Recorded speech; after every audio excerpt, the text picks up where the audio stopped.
So they said that behavior is unacceptable. They need more than that. They need to get arrested. Like, banning them don't mean anything. And how do they know who's banned or not? They can still purchase tickets off StubHub and then go to the game and nobody know who they are. No, that's a hell of an offense. If you are a fan of a team and you get banned from the arena. But how are you really banned? What do you mean? They ban you. I could buy a ticket and just walk right in. I think they put your name on a list or something. Yeah, but they put your face at the front door and say, There's all security everywhere. 20,000 people walking into the game. You think they can see the band who's not? Hell no. Yeah, I think they can. Hell no. Absolutely. 100%. No. If your dad goes to a game. And somebody at the game will tell him. He's banned. I know he's banned. If your dad goes to a Jets game, he wears a hat on and goes walk, nobody's going to know it's him. There's no way. You think out of 20,000 people that they see weekly, they're going to remember your dad's face? I don't think he's welcome anywhere except for AT&T Stadium. All right, now the general manager of the Nets, Sean Marks, was speaking out about Kyrie Irving's future with the Nets, and here's what he had to say. It's honestly not just Kyrie. I mean, you bring Kyrie up, but we have decisions to make on a variety of different free agents throughout our roster. We haven't had any of those discussions yet, so it'd be unfair for me to comment on how it looks with us and Kyrie, because to be quite frank, he has some decisions to make on his own. So he has to look at what he's going to do with his player option and so forth like that. But I think we know what we're looking for. We're looking for guys that want to come in here, be part of something bigger than themselves, play selfless, play team basketball, and be available. And that goes not only for Kyrie, but for everybody here. He's basically talking to Kyrie. He's saying Kyrie is selfish, and he's saying Kyrie thinks it's all about him. That's basically what he said. Yeah, but will another team, invest and gamble with Kyrie? Yeah. I don't know. Like Stephen A. Smith said, he would never sign Kyrie to a long-term deal. He said he would do it on a year-by-year basis. All right, now Nike versus Stockx. Now Nike is complaining and has a filing against Stockx, and the most damning of these statements includes Nike's claim that they purchased 4 counterfeit pairs of purported Nikes through Stockx between December of last year and January of this year. They're supposed to authenticate the sneakers. Now Stockx has responded and said, we take customer protection extremely seriously, and we've invested millions to fight the proliferation of counterfeit products that virtually every global marketplace faces today. Nike's latest filing is not only baseless, but also is curious, given that their own brand protection team has communicated confidence in our authentication process, and that hundreds of Nike employees, including current senior executives, use StockX to buy and sell products. Yeah, which is real weird. I know you've been to StockX before. Yeah. I've been there as well. They took us through the whole authentication process. Yeah, they usually hire people that used to work at these brands. So like, they sell handbags, they sell watches there now. They also sell sneakers. So they usually hire people that used to work at Nike or work for Adidas or work for these places to see if those sneakers are real or not. So I know StockX, and it's like anything else. There will be fakes that get through, but they really have a program to really try to stop that. Mm-hmm. Like, they don't play with it. StockX says they use over 100 data points and that their authenticators are better equipped than anyone to verify a shoe's legitimacy. To the point where they start with the smell of the sneaker. Like, they could smell a sneaker and see, if the leather's real or where the leather came from. Like, they get busy over there at StockX. And I'm not saying that because I get endorsed, because I'm not endorsed from them, but we went through the process to actually see. And we tried. I think we even tried. We was trying to figure out a fake sneaker. They put us to the test one time. You got it right, too. Yeah, we both got it right. But, they smell it to see. All right. I didn't smell them, but that is your front page news. All right. Get it off your chest. 800-585-1051. If you need to vent, phone lines are wide open. 800-585-1051. I just bought something from StockX, too. Now I'm going to double and triple check. Damn it, man. All right. Well, it should be here in a couple of days. All right. 800-585-1051. Get it off your chest. It's The Breakfast Club. Good morning. The Breakfast Club. This is your time to get it off your chest, whether you're mad or blessed. So you better have the same energy. We want to hear from you on The Breakfast Club. Hello, who's this? Hi, this is Dalimar. Hey, Dalimar. Get it off your chest, mama. Alrighty, so DJ Envy, I got a question that my boyfriend and I have not stopped talking about since September of last year. Mm-hmm. So we was in Atlantic City. You was doing your real estate seminar, and my boyfriend and I were in the same garage as you, and we were celebrating our 5th anniversary, and we saw you pull up in this beautiful dark green matted SUV looking car. And from the drive from New Jersey back to Connecticut, we could not figure out what kind of car it was. Yo, you like that car? That was actually. We love that car. Guess what kind of car it was? She can't. We was thinking Range Rover. Range Rover? or a Jeep? Jeep. It's actually a Ford Explorer. That's my assistant's car. My assistant picked me up from the airport, Mercedes, and drove me. Yeah, it's a Ford Explorer. It's dope, right? Look like a Range Rover. She wrapped it in matte green, and it's hard. Everybody thinks it's a Range Rover or a Benz, but nah, it's actually a Ford Explorer. Joe, oh my God. Can I shout out my Instagram? I'm an upcoming actress also. Yeah, go ahead. All right, it's Dolly_ like Salvador. Okay, mama, you have a good one. And shout out to my assistant. Yeah, it's a matte green. She loves that car. And everybody thinks it's a Range or a Benz or something else, but nah, it's a Ford Explorer. It's dope. It's beautiful. Y'all stay blessed and stay powerful. All right, Blessings. Hello, who's this? Good morning, my comedy buddy, Angela. Oh my gosh, So where this you is, been? This is Snack Man. This is Snack Man. Angela This is Yee's our resident personal comedian from The Breakfast Club. No, he's Angela Yee's personal comedian. Yes, and thank you for the 700 views for my birthday month, Angela. No problem. I replaced that video with my May 4th set. Hey, get to it, man. We don't have time for this. I know what Will Smith, a.k.a. the Slap Man of Bel Air, was thinking moments before he slapped Chris Rock at the Oscars. What was it? What? I can't believe you got Amy Schumer instead of Snack Man. Thank you, Angela. I would tell you have a blessed day, but I ain't wasting God's time. Why you laugh at his jokes? Like, you encourage him to keep writing, and he's trash. Because sometimes stuff be so funny because... That's not funny. No. He's never funny. I've never laughed, not Yeah, I've once. never laughed either. Not even chuckled. Hey, Snack Man, keep going. Keep going what? Yeah, I want him to keep living, but don't keep going that comedy. Get it off your chest. 800-585-1051. If you need to vent, hit us up now. It's The Breakfast Club. Good morning. The Breakfast Club. Hey! I'm dialing. Hey, what you doing, man? I'm dialing. I'm calling you. This is your time to get it off your chest, whether you're mad or blessed. 800-585-1051. We want to hear from you on The Breakfast Club. Hello, who's this? Yo, what's up, man? This T out the 803. Hey, what's up, bro? Get it off your chest. Jenkinsville, Charlamagne, Jenkinsville. Oh, Jenkinsville. What's happening, my brother? Not much, man. Just call and say what up to the Breakfast Club, man. DJ Envy, Charlamagne, and Angela Yee. Hey. Yes, sir. Hey, feeling good this morning, man. And hey, just say I appreciate what y'all do and all that, man. Appreciate you, King. All right, brother. Oh, yeah, man. But hey, I was going to plug my sister in, man, but she wouldn't wake up. I hope she hear it. I tried to get a little business out there, but do it anyway. You know, The Breakfast Club is also a podcast, and so she can listen to it later on the podcast.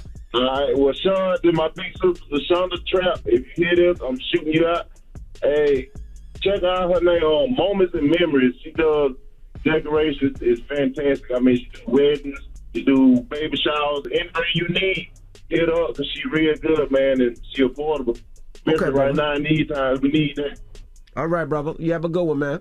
Hello, who's this? What's up, DJ Envy? Good morning, Breakfast Club. This is Uber Mike. How you doing? Uber Mike, what's up? Get it off your chest. Real quick, Angela Yee, I can't make your Yee this year, but I will make DJ Envy's car show this year. Oh, which one you coming to? Houston or Atlanta? I'll be in Houston. I want to see if I can get my car in there, but I know I'll have to type car for you. No, it don't matter. I mean, if you got a car, that's what the car show's about. What type of car? Anything in particular. It's whatever you put your work and effort into, man. It's a 2009 Toyota Camry with 235,000 miles. Oh, that's perfect. I like that. That's my style right there. That's my style right there, King. We got a section for you in the car show for that, bro. It's called the parking lot. It's called the parking lot. That's disrespectful. Last thing, DJ Envy. Hey, I got your book. Can I get an autograph? I got your book. Yeah, my wife will be there and I'll be there. So yeah, you could get both our signatures. All right, last thing. When you gonna give out free books? If Charlamagne give out books, when you gonna give them out? I'm not Charlamagne. I'm teasing. I'm not Charlamagne over there. But we definitely will be out there, and can't wait to meet you, Uber Mike. All right, cool. I'll see you out there. All right, brother. I'm assuming he drives Uber. I'm just going to assume that. I think so. Hello, who's this? Yeah, it's Dwayne from Hampton. Dwayne What's up, from Dwayne? 757. What up? Get it off your chest. Hey, I wanted you guys to play the song Moonlight by Jay-Z from Sound 444. Love that record. Yeah, I think that's just so much is going on with these rappers getting locked up and all that, and seeing how Wallow is speaking to Young Thug about how he should keep his head cool while he's up on top of anything. So I think Moonlight is a good song to listen to for everybody. Jay-Z got, what song was that? You got hit with the Rico. It was all good just a week ago. What song was that? I don't remember. That wasn't the one with Too Short? It was all good just a week ago? No, I don't remember. I don't remember either. Me don't recall. All right, brother. Well, have a good one, man. All right, you too, boss. All right. Get it off your chest. 800-585-1051. If you need to vent, you can hit us up. Now we got rumors on the way, Yee? Yes, and let's talk about Regina King.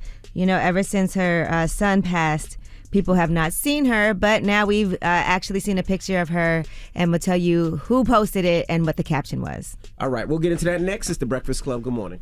The Breakfast Club. Morning, everybody. It's DJ Envy, Angela Yee, Charlamagne the Guy. We are The Breakfast Club. Let's get to the rumors. Let's talk Regina King. It's about time. What's going on? Rumor report. This is the Rumor Report with Angela Yee on The Breakfast Club. All right. Well, Regina King's cousin posted a picture of her, and he also captioned it, "Seeing Cuzzo smile made today complete, and continue to pray for the mothers who are living without their children." As you know, Regina King's son, her only child, Ian Alexander Jr., took his own life on Saturday, January 22nd. He was only 26 years old. She has been out of the public eye ever since that happened. She did release a statement in January. "Our family is devastated at the deepest level by the loss of Ian. He is such a bright light who cared so deeply about the happiness of others. Our family asks for a respectful consideration during this private time. Thank you." And so there was not much said since then other than Vivica Fox on Cocktails with Queens revealing a text message that Regina wanted people to see. And that's it, you know, that she was doing okay. So it's nice that he was able to post a picture of the two of them on FaceTime with her smiling. Sending healing energy to Regina King always. Absolutely. All right. Now, PETA is mad at Sierra and at Russell Wilson. For what? Well, they got a new puppy for Mother's Day, but PETA is saying that they clearly bought that puppy from a breeder and did not rescue a dog from a shelter instead. Oh, come on, PETA. Knock it off. The couple's new dog, Bronco, is a purebred and likely from a breeder, they said, where mother dogs are often locked inside filthy cages and bred over and over until their bodies give out. And they said PETA is calling on the couple to level up on kindness by adopting a companion for this pup instead of fueling the homeless animal crisis. You know how much that dog probably cost that they bought? A lot. Exactly. Come on, Ingrid and everybody at PETA. Knock it off. Okay? It's not about how much it costs. Exactly. The dog got a home. All right? They don't like the conditions where dogs are bred. Well, the dog's in better conditions now. Ingrid and PETA. Who's Ingrid? Ingrid is the president of PETA. Of PETA. Oh. They harass. They send me stuff all the time. They send me stuff up here all the time. Like what? Oh, I don't. Ingrid's always sending me books and magazines and cards, and she sent me a wallet, which I didn't understand because it's made out of leather. It's made out of leather? It was a Wu-Tang Clan wallet. Ingrid. But salute to PETA. Wow. Drop on the clues bombs for PETA. You should send it back. I like Ingrid. I'm the one that booked her to come up on the show.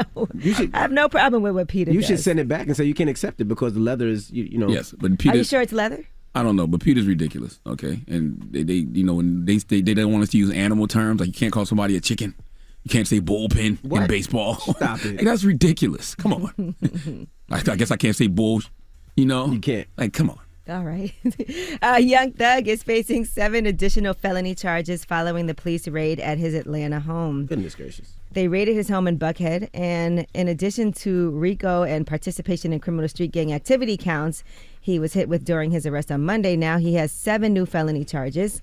That includes possession of marijuana with intent to distribute, possession of a controlled substance with intent to distribute, possession of firearm during commission of a felony, possession of sawed-off shotgun, sawed-off rifle, machine gun, dangerous weapon or silencer, and 3 charges of unlawful participation in criminal gang activity while employed by associated with a criminal street gang. Well, don't raid my house and you wouldn't find all this stuff. Don't raid my house. Don't come in my building. Give me an opportunity to turn myself in. Okay. All right, now Young Thug's father recently did an interview with a local Atlanta news station, and here's what Jeffrey Williams Sr. had to say. I think my son has been unfairly linked to a lot of things, but, you know, it's up to us to prove it. He said he's going to fight for him until the end because I'm his father. Absolutely. All right, so in addition to that, Gunna has appeared in court as his lawyers are proclaiming that he's innocent. And they point out what a huge ally Gunna has been to Atlanta over the last few years.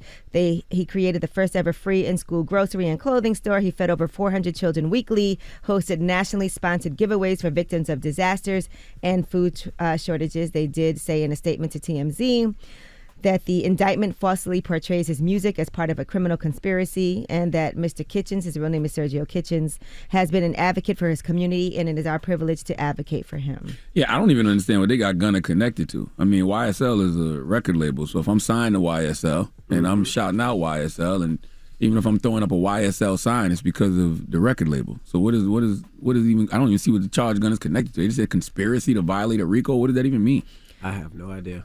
All right, now Casanova has pleaded guilty in a federal racketeering case. He's been accused of having a leadership role in the untouchable Gorilla Stone Nation Bloods gang. He pleaded guilty to one count of conspiring to conduct and participate in the conduct of the affairs of a criminal enterprise through a pattern of racketeering activity, and another count of conspiring to distribute over 100 kilos of marijuana. So in addition, they said, according to reports, he admitted with his guilty plea to shooting at someone with whom he was having a gambling dispute at a party in Florida in July of 2020. And he admitted to participation in marijuana trafficking in a 2018 robbery. The maximum prison sentence for him for the two counts is 60 years with a mandatory minimum of 5 years in prison.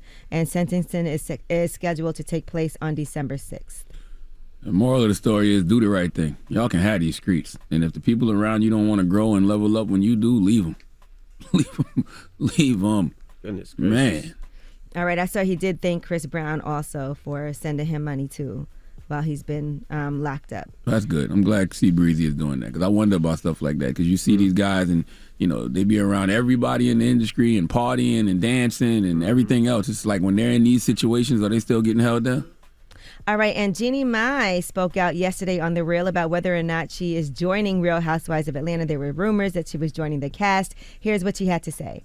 I literally was over here just having a baby, and I'm hearing these rumors. I was like, how am I going to go from this into that? Because that's a full-time job. Girl, but you would make an excellent housewife. What is it you that can come on as my friend. Oh, you that's can. crazy. We can make I love you. I live for you. I think she would make you. it And excellent. I love you ladies, too. I love all you ladies. But I know that's a complete rumor. I haven't talked to one person. My people haven't talked to one person from Bravo, so that was a complete rumor that got made up. I'm going to leave it to you guys. Is the door closed? Well. Is the door is closed. It's sealed. There wasn't a door to begin. It was a wall. All right, that was Kenya from Real Housewives of Atlanta with Jeannie Mai. So it's not happening. And that is your rumor reports. All right, thank you, Miss Yee. Now, front page news, what we talking about? We'll be talking about Joe Biden on the Senate vote on the Women's Health Protection Act. You know, the fundamental rights for women are at risk at the Supreme Court, and we'll tell you what happened. All right, we'll get into that next. It's The Breakfast Club. Good morning. The Breakfast Club. Your mornings will never be the same. Angela Yee here from my friends at the General Insurance. Switch to the General and you could save over $500 on your car insurance. Call 800-GENERAL or visit thegeneral.com to find out more. The General Auto Insurance Services, Inc., an insurance agency, Nashville, Tennessee. Some restrictions apply. WWPR FM HD1 New York. An iHeartRadio station. Morning, everybody. It's DJ MV, Angela Yee, Charlamagne the Guy. We are the Breakfast Club. Let's get in some front page news. Now, yesterday, the Bucks beat the Celtics 110-107. Fantastic and the Grizzlies beat the Warriors 134-95. Blew them out. Just watch the last 2 minutes of that Bucks Celtics game, man. If you ever want to see what, real defense looks like and why defense wins championships. All right, now let's talk about the Women's Health Protection Act. It had already passed the House, and then it was shot down at the Senate. Here is what Kamala Harris had to say after the vote on the protecting the right for women to choose. The majority of the American people believe in defending a woman's right, her choice, to decide what happens to her own body. And this vote clearly suggests that the Senate is not where the majority of Americans are on this issue. It also makes clear that a priority for all who care about this issue, a priority should be to elect pro-choice leaders at the local, the state, and the federal level. Because what we are seeing around this country are extremist Republican leaders who are seeking to criminalize and punish women for making decisions about their own body. All of that is true, but once again, President Joe Manchin, the lone Democrat who joins all the Republicans to tank the bill that would help to protect voting rights. And it's incredible to me that even with a woman vice president, Kamala Harris, and all these women in that administration, they still won't use this opportunity to finally start calling out the person who is always stopping progress, President Joe Manchin. Well, not one Republican in Congress voted for this bill. And as you know, Joe Manchin is a lone Democrat who did also tank this. Here's what Joe Manchin had to say to reporters about voting against the Women's Health Protection Act. That we're going to be voting on a piece of legislation which I will not vote for today. But I would vote for a Roe v. Wade codification if it was today. I was hopeful for that. But I found out yesterday in caucus that wasn't going to be. And you probably heard about that by now. Now, Senate Majority Leader Chuck Schumer already knew that this was going to get shot down. It was shot down 51-49. But they said this was largely symbolic, and he wanted to make sure that as the American people are watching, the public will not forget which side of the vote senators fall on today. Here's what he said on the Senate floor. Before the day is over, every member of this body will make a choice. Vote to protect the fundamental rights of women across the country, or stand with 5 conservative justices ready to destroy these rights in one felled swoop. For half a century, Roe v. Wade has been the bedrock upon which women have secured the freedom to make their own decisions when it comes to their bodies. A decision, if enacted, will go down as one of the worst court decisions ever. Republicans did what I expected them to do. But my question is, how come Democrats aren't doing what they're supposed to be doing? One man, one person has been consistent in blocking Biden's whole agenda, and now he won't even vote to protect abortion rights after claiming he supports abortion rights. Like, if Democrats had a party line vote and all of them voted the same way, the tie-breaking vote would always go to VP Kamala Harris. Anytime there's a 50-50 tie in the Senate, it goes to the VP. So all they have to do is what Republicans always do and vote the party line. I thought they needed 60 votes. For what? For this to pass in the Not Senate. in this in the Senate, it's 50-50. I thought it was 60-40.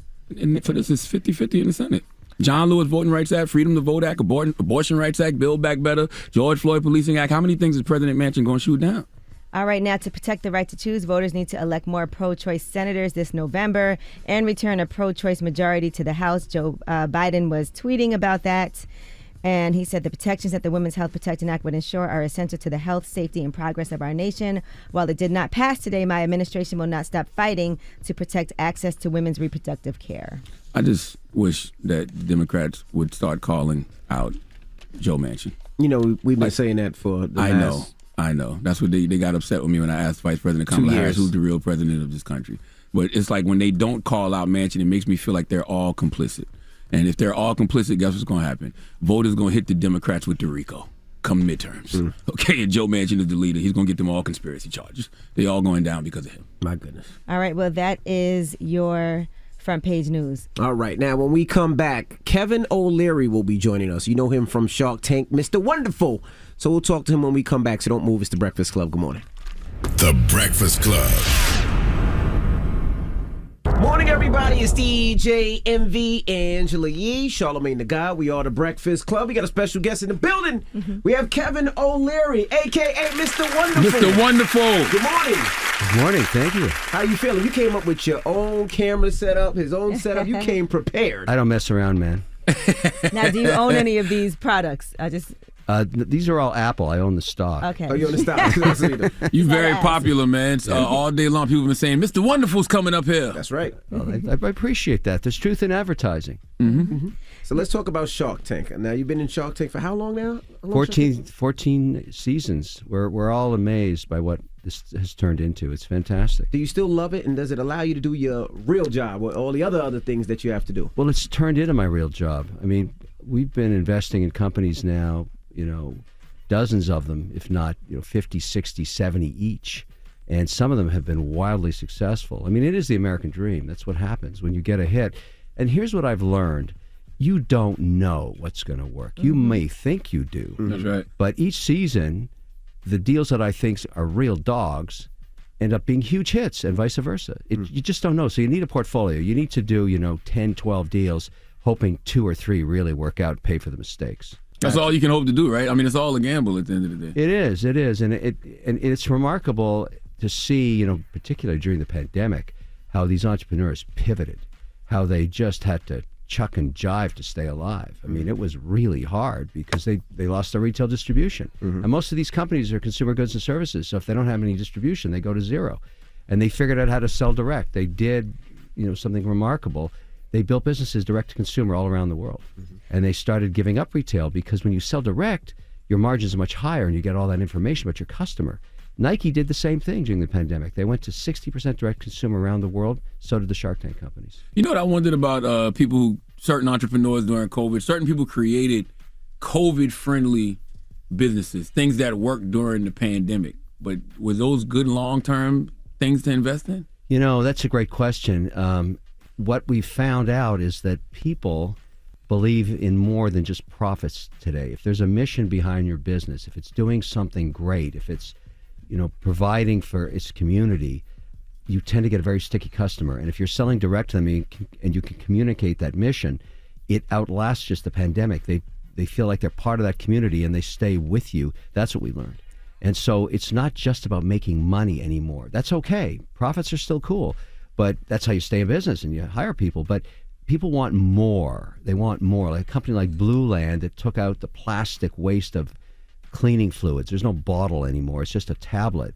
And people really got into that during the pandemic because they couldn't buy this stuff. You remember, for a while, they'd shut down even Walmart. So if you needed a cleaning fluid, you got it direct from Blue Land. Now they're selling 50, 60 million a year direct to consumers that are into the mission of cleaning up the oceans. I saw one that you guys did that was a ring light. Because obviously people, even after the pandemic, ring lights got so popular during, but now I feel like people are never going to stop using ring lights. It's something That's right. And that ring light company made one with a little star in your eye, reflecting in your eye, and I have that thing back. Wow. It's so cool. You stick it in front of you, and when you're doing your selfies, there's 2 stars in your eyes. Cool idea. Right. I was going to ask, what was the most successful company you invested in Shark Tank? In the history of the show, the biggest exit, it was one called Plated that was bought by Albertsons for $340 million. That was my deal. And there's about to be another one. It'll get announced in the next few weeks. It'll be the second largest. Also my deal. So I'm getting very lucky with these things because, and again, they're ones that I never thought. I mean, this one that's about to happen, I'd love to tell you about it today, but I can't because it's a public company that's buying it, was the stupidest thing I've ever seen. I mean, I couldn't believe what it was, and I did it because I thought it was great TV. But it turned into a monster business, a huge business. And bingo, it's being acquired, and that woman is going to be very, very wealthy. Now, you said the one you bought for $340,000. What did you want? Million. Let's not make that mistake. Sorry. Million. Sorry. We can get in on this. Sorry. If you remember, there was a time when meal kits, people would ship an uncooked meal to your door, and then you'd cook the food. Yep, so it was proportioned. That got really big, and that was one of the biggest companies played. It was bought by Albertsons because they wanted a digital version to what they did in a grocery store. Gotcha. And that was a huge deal, and that's when we began to realize that Shark Tank, the real secret sauce of Shark Tank and why it works year in, year out is the number one reason companies go out of business in America is they can never get their customer acquisition costs below the lifetime value. A fancy way of saying they advertise themselves into bankruptcy. They can't acquire customers. Now, with Shark Tank, you get 100 million eyeballs through syndication. Right. So if you even have a mediocre product, you're kicking it when you're on Shark Tank, but you got to get a deal. Everybody thinks you can come on and not close a deal. Then you don't get updates. You don't get the benefit long term. You never show up again. And I think that's kind of what people have figured out about it. If they can get on Shark Tank and get into syndication, they're going to be out there forever. Now, question, when they come on Shark Tank, let's say they don't get a deal. Does Shark Tank, or do you guys still get some type of percentage if they do so? Because, I mean, you guys are still advertising them on the show. Yeah, very shrewd question. There was a time when that was happening, but in season 3, we killed that because it stopped good companies from coming on board. If they weren't guaranteed a deal, why are they giving up equity? Correct. And so in season 4, we changed that policy, and that's when we started getting real companies with real shareholders, with real venture capitalists, and now we get all kinds of deals, and the deal sizes are huge. They're millions of dollars now. It used to be 50 grand here, 100,000 there. Now it's $2, $3, $4, $5 million bucks. Do you have any regrets when you look back at maybe talking to a business owner and being really harsh with them? Because sometimes people are so passionate about their businesses, and then you can look back and say, damn, maybe I shouldn't have said it that way. They say you're the mean guy. No, I just tell the truth. And if you can't handle the truth, the real world's going to bite your hiney anyway. But sometimes it's wrong, right? No, I'm like never some wrong. of those businesses have been successful. Look, the point is, I just tell it the way I see it. And I think that is important. I think it's very disingenuous. And I say this to Barbara all the time and Lori. You're not going to give these people a dime, and you're telling them to go on and keep doing what they're doing when you know they're going to zero. So why are you doing that? Why don't you tell them the truth? Your idea sucks. It's going to zero. You're going to go bankrupt unless you stop. Go do something else. But look, the girls from the Lip Bar were on. They're from Detroit, and they were on the show, and their business has been pretty successful, and they're doing well. They're in Target. They're in all these stores. They rub that in my face even on billboards. All the time. Yep, I saw the billboards in Detroit. What's the billboard say? It says, Mr. Wonderful's wrong. Yeah, and I just saw those because they had their 10-year anniversary. But that's what I'm saying. Like, look, I'm proud of them for taking the heat. I'm proud that they're entrepreneurs that are successful. It's a wonderful thing to see that happen. But they were facing an almost impossible task because going into the cosmetics industry is so difficult to get market share. But they pulled it off. So look, you gotta applaud them. There's no question about it. But that is a tough space because the margins are so high that the competition is brutal. It's just brutal. All right, we have more with Mr. Wonderful, a.k.a. Kevin O'Leary from Shark Tank. So don't move. It's The Breakfast Club. Good morning. Morning, everybody. It's DJ Envy, Angela Yee, Charlamagne the Guy. We are The Breakfast Club. We're still kicking it with Mr. O'Leary, Kevin O'Leary, Mr. Wonderful from Shark Tank. What are your thoughts on the fact that interest rates are shooting through the roof right now as far as mortgage rates, car loans, and bank loans right now, and inflation? How does that affect what's going on in the next couple of years? Well, the two biggest moves in inflation are self-inflicted wounds. One is energy costs, $4, $5, $6 gallon of oil or of gas. We did that to ourselves. We shut down all the production. That was not smart. I think we figured that out. We're going to have to solve for that real fast because, you're looking at the midterm elections. This is a political issue now. In addition to that, food prices, so protein like chicken or, fish or any of that, they're up 30, 40, 50%. That's because supply chain's broken. We can't get stuff from one port to another. Even now, it's still broken. And so half of this stuff will be tempered as the economy gets back in. I think half the inflation is kind of permanent, but half is supply chain. So I think things are going to be okay. I think inflation in the back end of the year will probably settle back down from 8% down to maybe 5%, which would be good. The Fed's going to raise another 50 basis points twice at least. So we're going to get up to 3-4% real cost of money, and it'll balance itself out. I don't see a disaster coming because this cycle we are in full employment. We have everybody working. You try and hire somebody right here in New York at a restaurant, forget about it. You can't get anybody to work because they don't want to or they already have a job. So we're in a funky place right now. And you got a startup investing platform that allows people to become sharks, and they can invest in new and upcoming companies, right? Start Engine. Yeah, this is something that came out of the Jobs Act years ago. The government wisely decided, why is it that only really rich people can be involved in venture startups? Like the guys that first invested in Google or in Apple, or in Microsoft. They were traditional venture firms. Why can't we democratize this? And so what they created was an opportunity to do equity crowdfunding. And Start Engine's the biggest of that. So the way this works is you're a company, you're a startup, maybe you're in an underserved community, right? And you want access to capital. You tell your story on a startup platform like Start Engine, and hundreds of thousands of investors can make an investment in it, $200, $300, $1,000, whatever they want. They become founding shareholders beside you. And it's done in a really democratic way. There's no preference share. The trouble with venture capital is you want to raise $3 million, they say, okay, we have to be special shareholders. We get our money back first. We have a preference share. We have control over you in ways that no one else has. That sucks. I don't understand why anybody would do that to themselves. And look, I've been involved in venture capital my whole life, and I know how the game works. But bottom line is this is a new way to actually raise capital. Now, it got better just a few months ago when the government said, okay, it used to be the maximum you could raise was $1,070,000. Now, you can raise up to $5 million.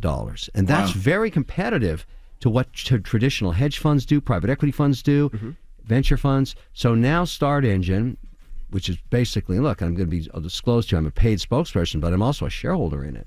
This thing works. I put my Shark Tank companies on this. So if they want to raise dough, they go out there and say, look, I'm going to raise $2 or $3 or $4 million, and you can have a piece of it right beside me.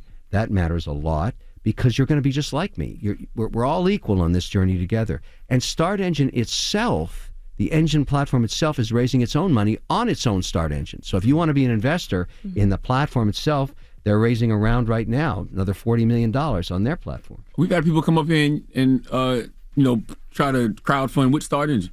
Yeah, like fan base did that. Fan base did that. They Because got like you can if you already have customers, if you're selling a product or service and you've got, let's say, 10,000 customers or even 1,000 customers, you can go to them and say, look, I know you're using my product or service. How would you like to be a shareholder beside me? And you're going to find some large percentage say, hey, I'm happy to do that. And frankly, they have a very long-term view. Instead of saying, I'm in a fund that I have to get liquid in 3 years or 5 years, they may stay with it their whole lives. The guy that started this, Howard Marks, came out of Activision. He was one of the co-founders of Activision. He gets the joke. He's been doing this a long time.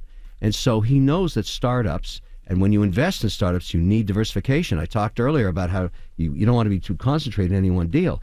If you're investing in Start Engine, I recommend you buy 7 or 8 deals. Build a portfolio because you don't know what's going to work. Do you have to give up equity when if you're on here and you're raising money from Start Engine? Yeah, of course. Okay. You're selling shares to shareholders, but you, as the founder, set the price. So, and you determine what the market wants to do. You tell your shareholders, look, I'm going to do another round. I'm going to raise another $3 million. But at least it's in a way that's very democratic and very diverse, and you get a lot of shareholders. Instead of having one VC shareholder that owns 30% of your company, you get 3,000 people. So that's why they call it equity crowdfunding. You've got a real herd of people that care about your brand. I was going to ask, you talk about in this music industry that everybody's a workaholic, right? They work hard, they outwork everybody, but you don't necessarily believe or hire workaholics. No. Why not? I don't hire workaholics. I'll tell you why. If you look at, productivity, in other words, great managers, great investors, great entrepreneurs, you're going to find a common trait, and I'll tell you what it is. And I've seen this happen over and over again. Ask that man or woman, what they do with their spare time, if they have any. And you're going to find out it's something in the arts, or it's something in sports, or it's something that has nothing to do with business, because you need the balance in your brain of the yin and the yang, as I call it, between the chaos of the arts and the discipline of business, which is very binary. Either you make money or you lose it. And I found the greatest managers for me are ex-dancers or artists or archers or soccer players, or where they have some discipline in their life that they really struggled with early on. When you start dancing at 4 years old and you're still dancing when you're 32, that's a big deal. You're going in every day and it's in your head, and that makes you very, very effective. And that's what I find. So I'm always asking people, what else do you do? Like, you sound great on paper, but tell me about yourself. If they're a great guitarist or a violinist or a painter, that makes me very interested, because all of the people I work with have some other discipline that they're very good with, and my team is really efficient that way. They still get their job done, but they pursue other things that kind of gives them more productivity in their brains. That's what I think. Yeah. And it's look, I'm just doing what works for me. And the other thing that's happened to me over these 14 years on Shark Tank, the majority of my returns have come from companies run by women, 75%. So that's why I tend to invest in women entrepreneurs, because they're very good at mitigating risk. That old adage, you want something done, give it to a busy mother. That's true in business. I agree 100%. And the discipline that you talk of, I think that's why they're so successful as well. But could you expound on that? Because I love that jewel that you just gave. You said the chaos of the arts. And the what is it? Think about writing a song, some of the greatest hits ever written. I was listening to this documentary about the Bee Gees, one of the most successful bands in history. There's only one brother left, but he was talking about one day they were on their way to their recording studio in Miami, and this was the time when they were doing Saturday Night Fever, which ended up being one of the biggest albums ever. And there's that, there's a track that has sort of a really funky riff in it. And the reason it happened was the tires were going over the Miami Causeway between metal grate and concrete. So it started to get in a groove, and Barry was listening to it, and he was, just because it was just going over and over and over. And he walked into the studio and said to the drummer, I got this thing in my head. I just got out of the limo. Make this sound for me. And that turned into one of the greatest hits they ever had. Just chaos, right? In a limo, listening to the grate on the wheel, the rubber wheel. That's the kind of thing that gives you productivity in business. Same thing. Something hits your head, came out of the arts, and you apply that. Maybe you're coding, maybe you're doing something else. I think I'm a big believer in that. All right, we have more with Mr. Wonderful, a.k.a. Kevin O'Leary from Shark Tank. So don't move. It's The Breakfast Club. Morning, everybody. It's DJ Envy, Angela Yee, Charlamagne the Guy. We are The Breakfast Club. We're still kicking it with Mr. O'Leary, Kevin O'Leary, Mr. Wonderful from Shark Tank. Yee. Now, on Shark Tank, how often do you invest in somebody who maybe their vision isn't quite there, but you like their personality? Is that something that you would do, or is it strictly business? Maybe you feel like they're charismatic, it could go somewhere, you can see them being a good spokesperson for something, you see the potential. Yeah, listen, I think it's all about the jockey, because if you think about, particularly this last 2 years, if you didn't know how to pivot, you went out of business. So you have to look at that entrepreneur knowing their business plan is full of They have no idea what's going to happen. And they just don't know. I've never seen a business plan that didn't look terrific, right? Everything's going up to the right. Everybody's numbers are going to go through the roof. But that's not how it works. It happens. And you have to be able to deal with it. And that's why you need the arts. You know, you need some other aspect, some other place you can go in your head to solve these problems and figure out what is the path of least resistance to success. Because right now we're in a bear market. And a lot of companies used to have access to cheap capital, don't have that anymore. Now they got to pivot. This is where they're really going to get tested. And I think that's important. It happens every 7-8 years. Now, you sharks get testy with each other sometimes when you guys are actually like one of the Shark Tank contestants that come up there. So what is something that you missed out on that you still kick yourself out about to this day? Well, it's Ring. Everybody knows that deal. And we're friends now, but I offered him the $600,000, but he wouldn't take it. I put it out as debt. I was the only shark that believed in him. I would have made about $400 million on that deal. Goodness gracious! So that really sucks. But at the same time, he did the right thing for him, and that's okay. Jamie, pretty good guy, and pretty good guy. It was too much equity. Was it too much equity? Was that what it was? No, the problem was he was burning through so much cash that I knew he'd have to keep raising money, and I'd get diluted. So what I said to him was, look, give me 2.5% warrants. That's just my little, that's my little kiss. And I'll give you $600,000 in debt for 3 years at 7%, which I thought was a reasonable offer. He said, I don't want any debt. I said, well, it's my $600,000. Like, I'll take a little bit of equity and you can go raise more. I know I'll get diluted, but at least I'll get my $600,000 back plus 7%, which I thought was very reasonable. He didn't take the deal, but it would have been a great deal for me, and it would have been a good deal for him. But it doesn't matter at this point. That's water under the bridge. I thought Barbara was on this show before the pandemic. Didn't she come in here? Yeah, she was. You know how she got here? I bought her a new broom. She flew in here. Because the two of you go at it all the time. Yeah, but you guys love each other behind the scenes. We do actually. She's we're both cooks, and she's a very good cook actually. And we often have dinner at her apartment. It's fantastic. We've been doing this together for 14 years. I mean, that's a really long time. So. All of us, and we're very proud of what we've built, and it's an iconic platform in America, and it creates millionaires and billionaires, hopefully one day. And it helps us watching if we ever need to pitch something, because I watch Shark Tank all the time for when I have to do my pitches to know what to do and what not to do. Yeah, there is something I would tell you that I've learned over these years, and it may sound crazy, but it's true. I'm sitting right in front of them when they walk out on the carpet. And what you don't know about the show is that when they step out, the floor director says, okay, stand right there, because they need a jib shot and they need the Steadicam to come over and get a shot of their product with the team standing there. And that takes about 2.5 minutes to get it right. They'll keep shooting until they get it right, but they just have to stand there and can say nothing. I do this thing where I just look at them. I don't blink. I don't smile. I just look at them. And I watch their body language.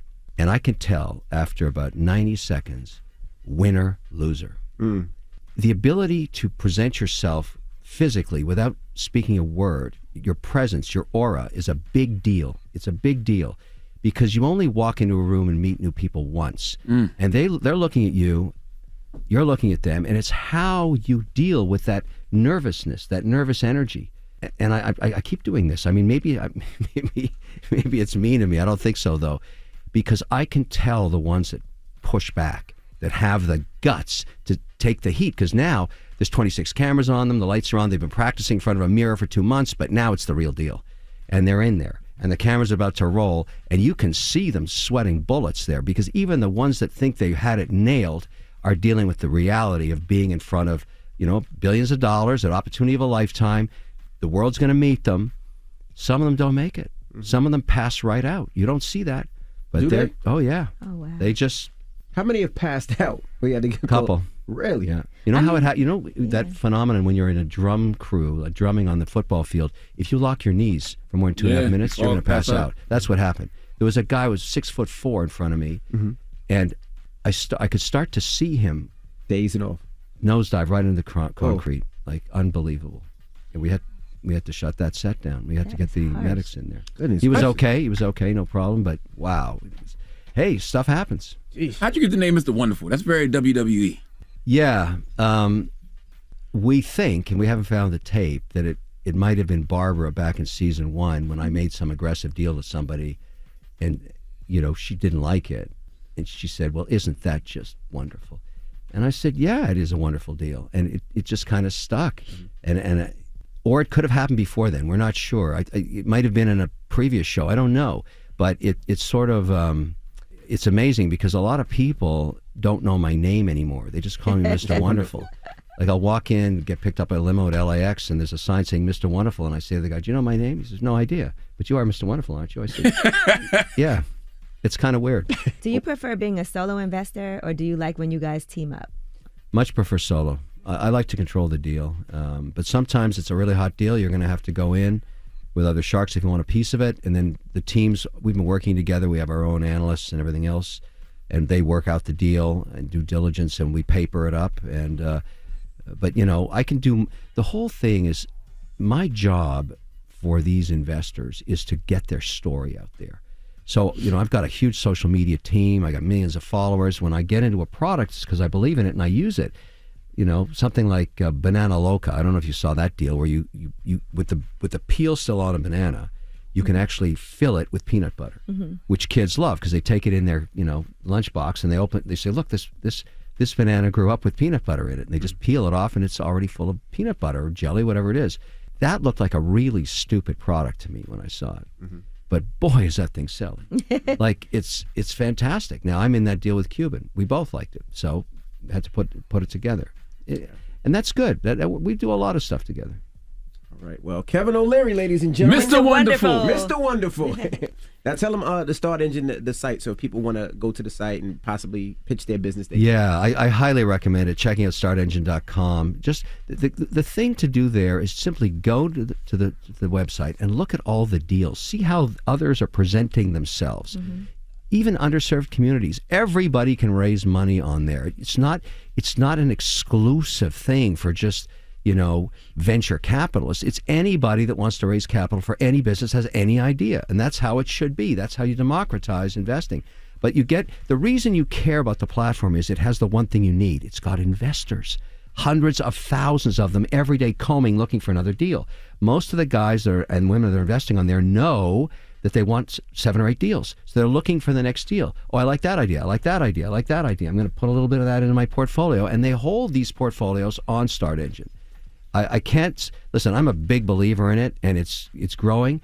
And if you want to invest in Start Engine itself, you can do it now because they're raising another round, so you can invest in the mother engine itself, which I think is a great investment. And shout out to Dawn Dixon from Popcom. She's on there too. She's been on the show before a couple of times. Yeah, and she's on Start Engine. I'm actually doing some stuff with her vending machines. Start Engine in the last, I'd say, 18 months has really taken off. And primarily, I think it's because it went to the $5 million limit. Because all of a sudden, everybody realized, whoa, this is for real. Well, we appreciate you for joining us. Kevin O'Leary, ladies and gentlemen. Thank you. Breakfast Club, good morning. It's time. She's spilling the tea. This is the Rumor Report with Angela Yee on the Breakfast Club. Well, Forbes has put out their list of the highest paid athletes of 2022. I feel like they do this every month. No, it's every year. All right, so now who do you think is number 1 on that list? A soccer player. Definitely some type of soccer player. Cristiano Ronaldo. I don't know. Cristiano Ronaldo's number 3. Oh, okay. LeBron's number 2, by the way. That sounds right. And number 1 is Lionel Messi. So those are the top 3. He's a soccer player, right? Yeah. Okay. So we was right. Yep, absolutely. Kevin Durant made the list. Steph Curry. Canelo Alvarez, by the way, is number 8 on the list with $90 million. Sounds right. Where's Tom Brady? Is Tom Brady anywhere? He's number 9. No. And then Giannis is number 10 on that list. All right, so those are the highest paid athletes. Now, Naomi Osaka, she is leaving her agency, IMG, and she's launching her own sports agency. Her contract expired at the end of last year, and she did explore the possibility of renewing her contract, but then she decided she was going to go her own way. She said, I spent my career doing things my way, even when people told me that it wasn't what was expected or traditional. Evolve, that's the name of her agency, is the natural next step in my journey as both an athlete and businesswoman, as well as a way to continue being myself and doing things my way. So congratulations to her. According to Sportico's 2022 list of the world's highest paid athletes with prize money and endorsements, she's number 20 on the list. So she's worth $53.2 million, and that's from her prize money and endorsements. And she has equity in approximately 12 brands, and she also founded Kinlo, which is her own skincare company, her own swimwear and sleepwear lines as well. All right, Alfonso Ribeiro, he was on Jimmy Kimmel Live, and he was talking about a lot of different things, including people asking him to do the Carlton dance. You know, when he did the It's Not Unusual. Yep. Here's what he had to say. Don't worry, I'm not going to ask you to do the dance or any of that stuff. Thank God, thank God. You must want to kill people when they ask you to do that, right? And, I won't say kill, but I don't have a love for it like they do. I typically get asked to do the dance pretty much every day of my life if I go outside. For real?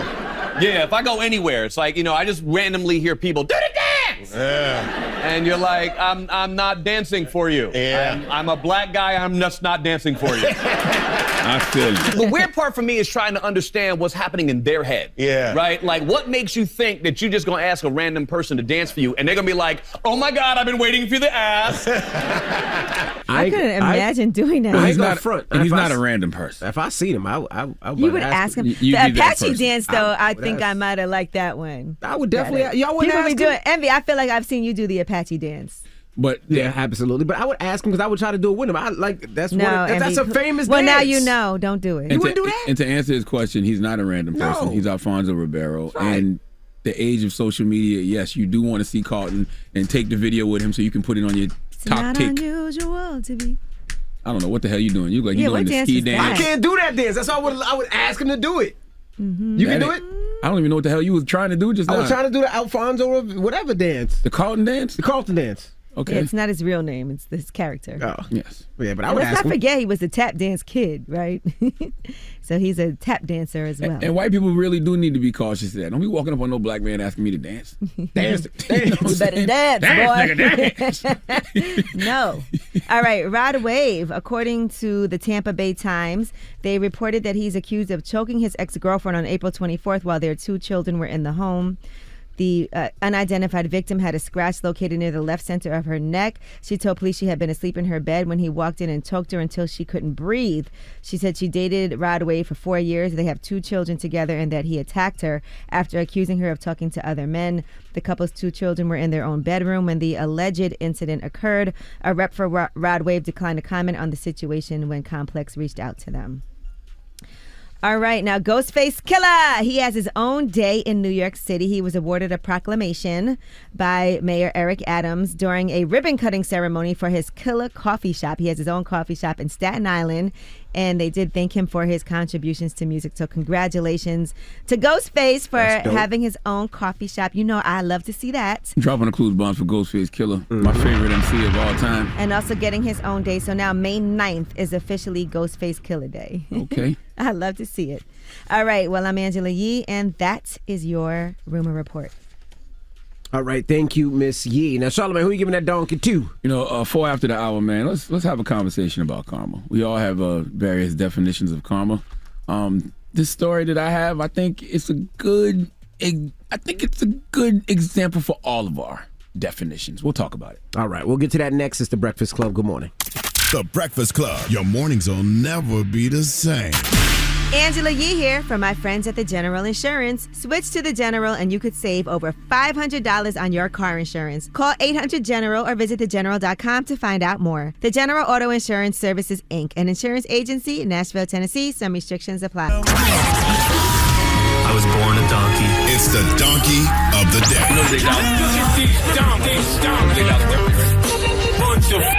jackass. Now time for the donkey of the day. That's pretty funny. Charlamagne the devil? The Breakfast Club. Yes, donkey of the day for Thursday, May 12th goes to a 60-year-old Trenton, South Carolina man named Joseph McKinnon, okay? Salute to South Carolina. You know that's the crib, that's home. Now, before we go any further, it's very important to note that Joseph McKinnon is deceased, okay? He's dead. I can't believe you're giving a deceased man donkey of the day, Charlamagne. Well, it's a teachable moment, okay? And for the past week, there's been a lot of discussions about a deceased man, and that man was named Kevin Samuels. I didn't watch Kevin Samuels' videos. I've actually only seen one in my life, and that's when he was asking some man if he had a big penis. Okay, I know he was polarizing, but anyone who gives their opinion for a living usually is. But that's not what we're here to discuss this morning. There was a conversation about whether or not Kevin Samuels' death was karma. I saw people saying, oh, it's karma. He got what he deserved for talking about black women in this way. And it made me realize that folks don't really know what karma is. The dictionary defines karma as the sum of a person's actions, okay, in this and previous states of existence, viewed as deciding their fate in future existences. An informal definition is destiny or fate, okay, following as effect from cause. Personally, I believe that karma is simply action, okay? I do believe that karma is cause and effect. There are actions, and then there are consequences to those actions. I don't believe karma is out of our control. I don't believe karma is indirect. For example, let's say I help an old lady cross the street. That doesn't mean I'm going to end up randomly finding a bag of money, later on in life because I did that, good deed. All right. I like what the Buddhists say, and that is karma is an action, not a result. All right. The future is not set in stone. You can change the course of your life right now by changing your intentional acts and self-destructive patterns. If you've been listening to me, then you know I'm in therapy. I'm big on investing in your mental wealth, but not just mental health, your spiritual well-being. Okay. Spiritual development is very important to me. It's one of the core foundations of my personal development, and karma plays a key role in that. But karma is not what y'all think it is. Okay. If you do something negative, that doesn't mean that something negative has to happen to you. If that's the case, then why do bad things happen to good people? Only good things should happen to good people, right? I believe that karma is based on your actions and thoughts in every single moment. Now, Kevin Samuels, his death might have been karma, okay, but it was karma probably based on whatever he was doing in that moment. They said he died from cardiac arrest. I told y'all, heart disease is the #1 killer of black people. What causes cardiac arrest? When a diseased heart's electrical system malfunctions. What causes heart disease? Well, a lot of lifestyle choices. All right, diet, smoking, not exercising. A lot of things lead to high blood pressure, high cholesterol. So when you say a man, saying things you don't agree with about another person led them to have a heart attack, and that's karma? No. Karma is action, not fate. It's an action, not a result. That's what the word karma means, action. Okay, not fate. In Buddhism, karma is an energy created by willful action through thoughts, words, and deeds. We are all creating karma every minute. Okay, and the karma we create affects us every minute. You smoking a cigarette right now? You waking up eating something your doctor told you not to eat? Hell, you waking up and haven't been to the doctor in years? Those are your actions, and you will have to deal with the consequences of those actions later in life. All right, that's the karma you're creating for yourself. Now, I'm saying all that to say, in terms of someone dying because of karma, today's donkey is a great example. It's a great example of whatever you might think karma is. I started this off by telling you that Joseph McKinnon is dead. And guess what? He suffered a heart attack. See? Here you go, Uncle Charlotte. Here you go, Brother Leonard, contradicting yourself per usual. You said a heart attack couldn't be karma. That's not what I said. I said I believe it's the karma you create for yourself. But if I wanted to point to a situation that could be considered karma by my standards, being in action and social media standards, this would be the example. Let's go to people.com for the report, please. A South Carolina man who allegedly killed his girlfriend died of a heart attack while burying her in their yard. According to reports from local Fox affiliate WHNS, the Edgefield County Sheriff's Office says they believe 60-year-old Joseph McKinnon strangled his girlfriend, 65-year-old Patricia Dent, inside their home on Saturday. But deputies were called to the residence after reports of an unresponsive male lying in his yard and arrived to find McKinnon's body. According to WHNS, medical personnel were unable to revive him. Sheriff Jody Rowland says while on the premises, authorities found a freshly dug hole and a second body, that of Dent, inside it. Investigators believe McKinnon attacked Dent in their shared home, then bound her and wrapped her in trash bags before putting her in the pit. An autopsy confirmed she died by strangulation, while deputies say McKinnon's death occurred after he had a cardiac event while covering the pit. Now, this is the example of karma that proves all our definitions of karma correct. Okay? I believe karma is action. So he killed this woman, then tried to bury the woman in the backyard and had a heart attack and died while digging the grave. If your old ass wasn't doing such strenuous activities as strangling women and then trying to dig a grave to bury her in it, you'd be alive today, maybe. Okay? And no telling, how he had been living. All right? He might have been smoking, drugs, alcohol, bad eating, no physical activity, and then all of a sudden you think you're gonna go out in the backyard and dig a grave after murdering someone? I've never murdered someone, but I would think strangling someone with your bare hands and killing them takes a lot out of you. All right? And if you want to look at karma as, hey, you do something bad and something bad happens to you, you right too with this situation. This situation is a great example of both definitions of karma. If you are like me and you think karma is a spiritual principle of cause and effect, where intent and actions of an individual influence the future of that individual, this is it. All right? Nobody told him to strangle that woman and then go dig a grave. You reap what you sow, but that's not all of it. Your actions and thoughts affect how you live your life, and they might affect how you die. In this situation, we definitely have a case. Please let Remy Ma give Joseph McKinnon the biggest hee-haw. Hee-haw, you stupid motherfucker. Are you dumb? Whatever you think karma is, this situation absolutely could prove both of us right. Absolutely. Both of those definitions right. All right, well, up next, Ask Ye. 800-585-1051. If you need relationship advice or any type of advice, you can call Ye right now. It's The Breakfast Club. Good morning. The Breakfast Club. Come on. Need relationship advice? Need personal advice? Just need real advice. Call up now for Ask Ye. Keep it real. Morning, everybody. It's DJ Envy, Angela Yee, Charlamagne the Guy. We are The Breakfast Club. It's time for Ask Ye. Hello, who's this? Hi, this is Nicole. Hey, Nicole. What's your question for Yeezy? So the situation is, I've been in a relationship for maybe like 17 years. And during my relationship, we had like different sexual interests. And I thought I'm like a dominatrix. I really like control in the bedroom. And he seemed like he was into it.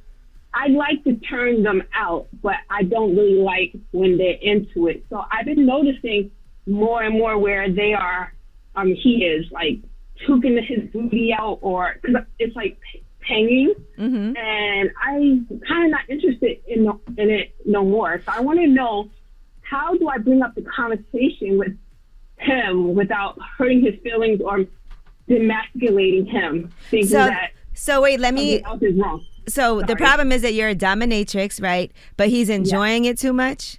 I want to say yes, that is the problem. Okay, you want him to be like. Not anymore. It's like, are you really now like interested in that, or, Okay, so in the beginning he wasn't enjoying it. No, he was. I like I said, I like to turn him out. So he was like, heck no, stay away from that area. What do you think this is? Kind of like. Okay, so you mean with anal, like putting something in his. Yeah. Okay. All right. Well, first of all, you said the goal is to turn someone out. It worked. Yeah, it did. So now that you turned him out, you're bored.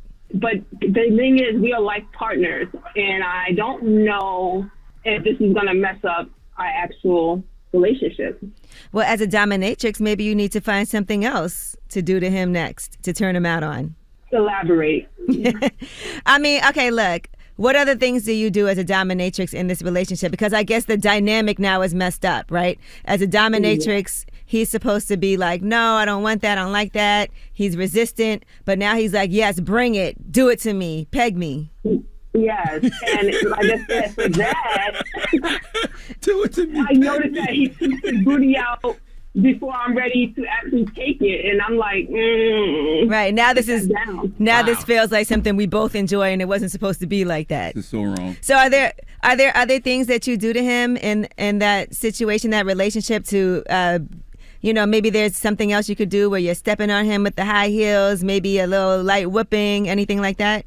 Yeah, we do a little role play of, I want to say sleep or patient. We do like little role plays, but like I said, it's just more of now.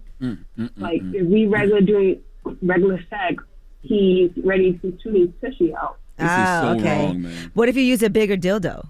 What are we talking about? She did. This is so wrong. Why is it wrong? Men, do not let women play in your butt unless they're willing to make a real commitment to you. Okay? Yeah, I mean, he gave you the butt, and now all of a sudden it's too far. Guys, this is bad. SE, okay? Yes. Are they not married, right? Actually, we are married. What? He gave you his butt, and now you're saying it's too much? You mad because you turned me out because I like it? You know, but the problem is that you did turn him out and got him to like something that he was resistant to at first, and now you don't like it anymore. So, I mean, what can you do? It worked. Take that man, mama. Give some suggestions. If not, like, I'm really feel like I'm in a hard place because I don't want to say to him, I don't want to do it anymore. And like I said, I'm the one that started this. Yeah. But Ooh, maybe you could do the opposite now, right? And torture him by not doing it. Oh man. What you don't do to another man's butt, somebody else will. Charlamagne was just I mean, is it that you don't want to peg him anymore at all? Correct. What if he acted like he doesn't? So wrong. What if he acted like he doesn't like it now, moving forward, and you let him? Should I ask him to like resist a little bit more? Yeah, tell him like, look, the dynamics of what this was is not what it is now, and this is what I need you to do for me to feel turned on. He might actually enjoy that too. That's not fair, mama. If he likes something, and now all of a sudden y'all supposed to be a couple, y'all supposed to enjoy each other. Well, she's not enjoying it. But he is. Right, but he might enjoy also doing the role playing of acting like this is his first time doing it. He didn't want to do it in the first place. You know why? But he broke down for her to do it, and now when he actually likes it, if he wants it, he might have to play along. You know why a lot of men don't like butt play? Because they feel like it makes them feel like less of a man, right? It makes them feel like a sucker, right? So now I've been vulnerable with you. You turned me out, and now you telling me to stop acting like a bitch. Well, guess who turned me into one? Tell us how you feel. I'm just saying. Anyway, have you communicated any of this to him? Slight hints, but not very direct, saying, you know, this is how I feel at this current moment. How can we make a change? Well, be direct. You're a dominatrix. Be direct, okay? And tell him, look, this ain't fun for me no more. Before it was a resistance situation, you ain't want it. Now you tooting it up. Toot that dang up, daddy, make it roll. What if I'm now seeing it like in our regular household situation? Like it seems like I have to take control of everything, and it's like, is that from the way of our bedroom action is? And now it's like I don't want to call him bitching out because I don't want to downplay who he is because he's far from a female dog, but like he's very now soft, or he's not taking control as a man in the household. This is so wrong. So he might think this is what you want. And if you haven't communicated that you don't like it, he might think this is the dynamic that you wanted. But Charlamagne did say something real true. What you don't do, somebody else will do. Stop it, guys. It's the truth. You turned him on to it, so he likes it, he enjoys it. You need to let him know that this is not working for you and this is not what your intention was, so he can take charge in certain situations again. This is why men don't open up our hearts or our butts to people. Because of situations like this, all right? But the main thing is that you're not telling him what it is that you need. You got to let him know. But she wanted it at first, and he didn't want to do it at first, and then he finally opened up and did it. And got turned out. Envy, and now you she and your treating me assless like chaps just be quiet. Why are you doing that? That's foul. All right, so listen, talk to him, okay? I'm soft. You got to now. work through this. You begged to play in my butt. I let you play in my butt. Now you looking at me like I'm soft. Let's just keep that. This is crazy. This is crazy. Okay. This is toxic femininity. What's his number? We need to call him. No, stop it. This is toxic femininity. I don't think I want to put him on the spot. Yeah, don't do it. All right. All right. This is toxic femininity. Actually, we have no problem answering any question. That's okay? foul. He opened up for her. He finally, he enjoys it now, and now she's just going to take it back. This sounded too personal, y'all say guys. y'all can't get men to communicate. Right. We open up. Then y'all tell us y'all don't like what we say. You say we don't share our emotions. We open up our hearts. Y'all break our hearts. Y'all say we don't want like butt play. We open our butts. Now, Look, you take it back. You guys have been too into Ask Yee these past couple of days. This is crazy. This is foul. Yeah, this is crazy. This is foul. These toxic women Y'all that are have been calling this liking radio this way station. too much We need for to me. protest. Ask Yee. 800. I'm gonna get a butt hat. I'm gonna get a butt cheek hat. 800-585-1051 is the Breakfast Club. Good morning. Get some real advice with Angela Yee. It's Ask Yee. Morning, everybody. It's DJ NV, Angela Yee, Charlamagne the Guy. We are the Breakfast. I don't know how you beat these last couple of calls you've been getting, Yee. I don't know. Like, these calls are amazing. Listen, Hello? we don't have no problem answering anything. Like Hello? I said. Good morning. Hey, good morning. What's your name? My name is Kiki. Hey, Kiki. Kiki. I'm excited to hear what you got to talk about today, Kiki. What's going on in your life? Man, it's like coming full circle talking to y'all again. So good morning first, DJ MV, Angela Yee, morning. and Charlamagne, Uncle Char. Yep. So I had talked to you guys like 2 years ago. At the time, I had just lost my son. Actually, it'll be 2 years tomorrow that my son passed away. And at the time, I was married, and it was really an unsupportive marriage. I remember. I just realized my husband was a narcissist. And so I took the advice that you guys gave, because you guys are pretty much telling me, like, the decision I need to make. And I did. I got divorced. I left Minnesota. I moved to Texas, and I've been really happy and in a peaceful place. Did work on myself, had a therapist, all the things that I should do, to help me heal from the death of my son and then divorce. So fast forwarding to now, I've finally gotten to the place where I feel like I'm ready to date again. I made myself a profile on Bumble, and I actually found somebody that I was interested in. But I'm rusty, after Right. it's been a while and you kind of swore off men and dating and all that kind of stuff. So I'm interested in this person, and I'm like, how do I, not seem thirsty and, kind of put it out there that I'm interested in him without, I'm an alpha female. I get what I want, but I don't want to, start a situation where I want to be pursued, So I'm just trying to figure out, what do I do in that space? So he's on Bumble apparently to also date, right? Yeah. So that's what he's there for. That's what you're there for. And anytime you date somebody, it may or may not work out, but you should at least have a good time and enjoy yourself. And you might be overthinking it and putting too much pressure on yourself. I understand that you're rusty. You haven't been out there in a while, and that's fine.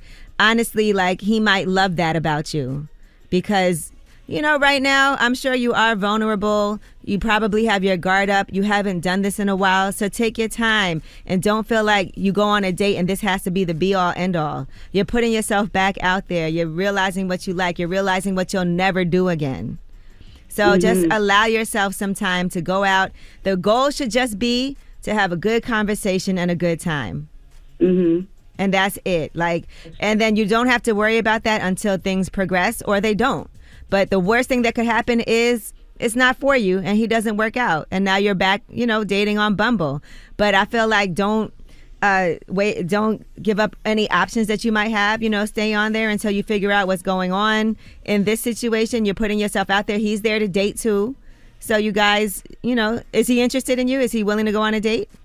Yeah, we've met each other twice. Okay. It's only been like a month since we met each other, and I like everything about him. I think he's fly. He's only 43. He's already retired. He's a microbiology major, Air Force, So he's got all the qualifications that, spark my interest. But I want him to lead, at the same time. So I'm just like, I get advice from coworkers like, girl, no, let him come to you. And then other people like, you better call him, girl. This Houston is 2-1 here, this and that. So I'm like, okay, what do I do? Do what you feel like doing. If you feel like calling him, call him. If you feel like you're doing too much. And also don't give up your other interests and things that you have going on. You still need to have a life. So while you may want to see him and do that, there's nothing wrong with you calling him. You guys have been communicating. You've been out 2 times. Does he call you also? It's like I hear from him maybe once a week or so, and that's cool. That's cool too. But I'm like, okay, since I know inside, I'm like, I feel like he could be somebody I wouldn't mind dating. Okay. Well, why don't you can also make a plan. You can say, hey, I really want to go see this movie, or I really wanted to do this, or I want to try this restaurant. You have any time this week to go? And you can just give him some indication, because sometimes a lot of times with guys, you gotta like really be a little bit more proactive. Sometimes they might think, I don't want to come on too strong, and now y'all both playing games. Right, and that's what somebody told me, and I'm like, okay, so I need to turn up the heat just a smidge to let him know that I am interested. Yeah, and you're smart. You'll know if he's like, oh, I'm not available this week or next week. That means he's not really interested. But if you're like, hey, let's go try this restaurant, and he's like, okay, what about Thursday? Then, yes, he's interested. Okay, cool, because that's what's been happening. Like, I'll hit him up, and he's like, oh, let's go have dinner. I'm like, I don't want to be the lead role, though, in us talking. But if that's what's going to help initiate it, then okay, I got it. Well, you know what's, you're in Houston, right? I am. Oh, God, here go Envy with his car show. That's right. All right. A good place to find a man will be the car show, June 19th, Father's Day weekend in Houston. Why don't you bring him? Ask him if he wants to go to the car show. That is a good idea, too. Thank y'all. And can I just give a shout out? So I'm new here, and I'm working on a venture. Since I left Minnesota, I'm trying to create affordable housing for people of color. So I'm going to go to the mobile home investors in June and meet them. They're from Illinois. So I have an IG. I'm Sweecy80 on there, Kiana Carrington. I Love Myself Foundation, named after my son. And if anybody's interested in buying land and creating some affordable housing, please hit me up. I moved into a different phase of my life, and it's go time, and I'm excited about it. So, let's go. Thank you guys for taking my call, and thank you for the advice 2 years ago. I like hearing everything you guys are doing, and I just am really grateful to have gotten through again. So thank you, guys. Thank you so much, and I'll see you at the car show. And you sound amazing. All right. You sound like an amazing person. Oh, I am, Angela. It just took me some time to realize, so. No, that's right. All right. Ask Ye, 800-585-1051. Now we got rumors on the way, Ye? Yes, and since we're talking about dating, we'll tell you what famous actress says she went out with 50 people in 1 year and even had to have some FBI help on one of her dates. All right. We'll get into that next. It's The Breakfast Club. Good morning. The Breakfast Club. The crazy show, man. No, it's you. It ain't me. You. If I show you my text is just wow. No well, context, shout out to nothing. Miss Mika on Instagram. She just posted a part Salute of to her. Miss Mika. We have to do the Don't Play Gay bill because it's getting too out of hand, man. You got people running up on me in the street. I told you I was in Crown Heights, Brooklyn. This little young boy, he was a young boy. He goes, "Yo, Charlamagne, word to my dad, you giving sexy, my boy." What did you reply with? I didn't know what to say. I didn't know if that was a threat. I didn't know what was happening. Okay. So you didn't say thank you? I didn't know what to say. Well, the guy that does audio at my crib, he just texted me, bigger dildo? Okay. There's no reference to that. What do you see in your house? Context. Where's the context? Then, what do you see in your house? My homie, one of my barbers just texted me. Just texted me out the blue. Peg me? Like, is he asking you? No, man, put me in that group chat, man. Evan, you got to be more clear when you talk about what's happening. Hey, I want to be in that group chat. Don't tell us your barber texted you, peg me. Your barber and your cable guy, you said? Who'd you say? Like the audio at the crib and the camera. Man, put me in that group chat, man. Tag me in, man. All I know is if you go through your phone and see those messages. What? You know what? Let's get to the rumors. I hate y'all. Listen up. This just in. All the gossip. The Rumor Report. Gossip. With Angela Yee. It's the Rumor Report. The Breakfast Club. Well, Kendrick Lamar has revealed the cover artwork for his new album, Mr. Morale and the Big Steppers. That album is coming out on Friday the 13th. We all know we heard the song The Heart Part 5 with the music video that came along with it. And y'all saw the cover artwork with, I guess he has a new child, a new baby too. So he has 2 kids and his wife in the picture with him. Mm-hmm. I can't wait. I mean, there's 4 albums I was really anticipating this year. One was Pusha T. Definitely Kendrick Lamar, and I'm anticipating Killer Mike's new project and the Queen Rhapsody. But I cannot wait till tomorrow. I'm going to stay up like it's a late playoff game, like a West Coast playoff game. Yeah, so we cannot wait to hear this just out of nowhere. That's going to be, I feel like, the biggest album of the year. If I'm late to work tomorrow, mind your damn business. Oh, boy. Okay. That ain't got nothing to do with nothing. That ain't no excuse. Get up early. I'm old. All right, R. Kelly's Chicago trial date has been set for August 1st, despite his lawyer's request for a 3-month extension. So that's when that will commence. And he is facing life, just to FYI. So his lawyer was hoping that she would have additional time to prepare for the case, considering that she was hired relatively late to vindicate her client, but they did deny that request on Tuesday. They said that the case is 3 years underway, has already faced endless delays, many of which were brought on by the pandemic. All right, Rebel Wilson from Pitch Perfect. You know Rebel Wilson. She appeared on the You Up podcast, and she talked about her dating life. Now, right now, she's happily in a relationship, but she said in 2019, that was her year of love, and she went on dates with more than 50 people.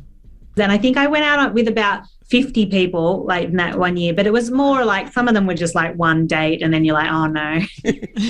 but I deliberately wanted to push myself and date a whole bunch of people and to get that experience, which I know is in itself is not normal.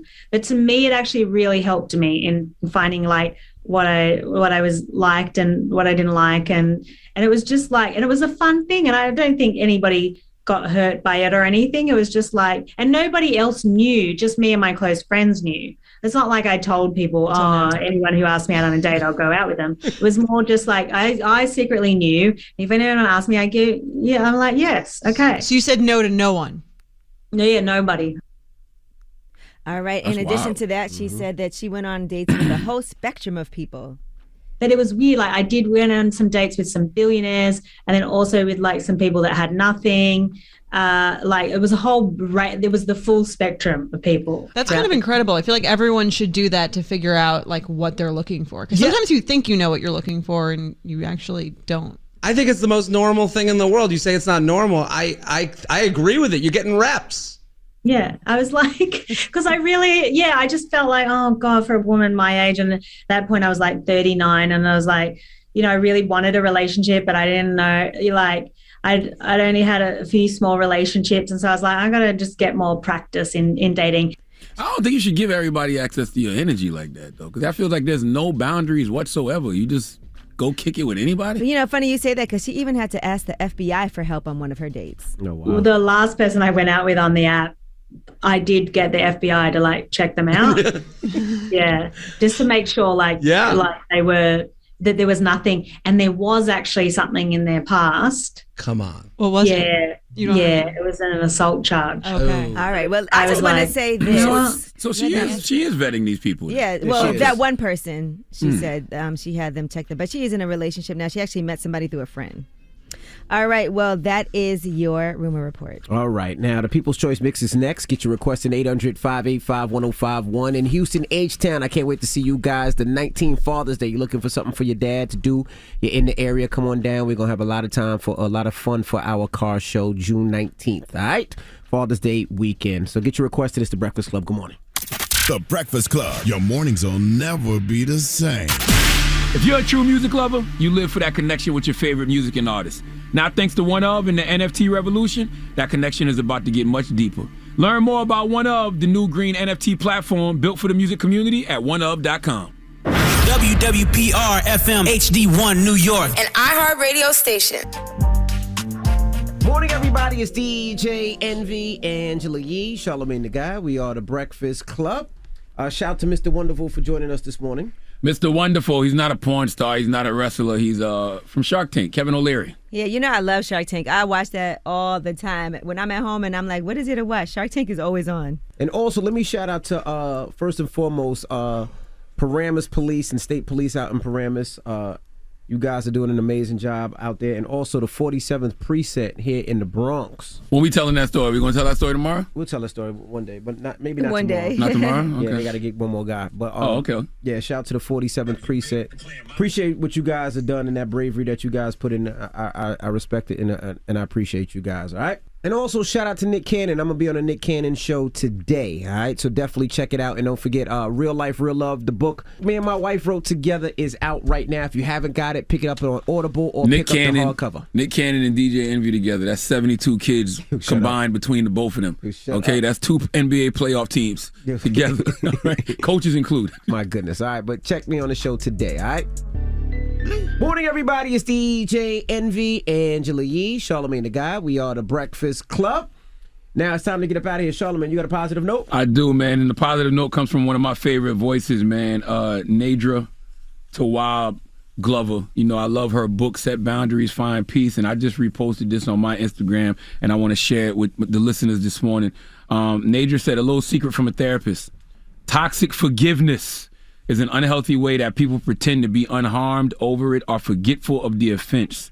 Forgiving to keep the peace or people-pleasing is not healthy for your mental health or your relationships. Take time to process your pain, slowly rebuild trust, and decide if you need to show up differently in the relationship. Forgiving and forgetting is not a realistic approach to move forward. And she has an exercise to go with this. She says, repeat after me. It's okay that I'm not over things that hurt me, and I don't need to pretend. Breakfast Club, bitches! Y'all finished or y'all done?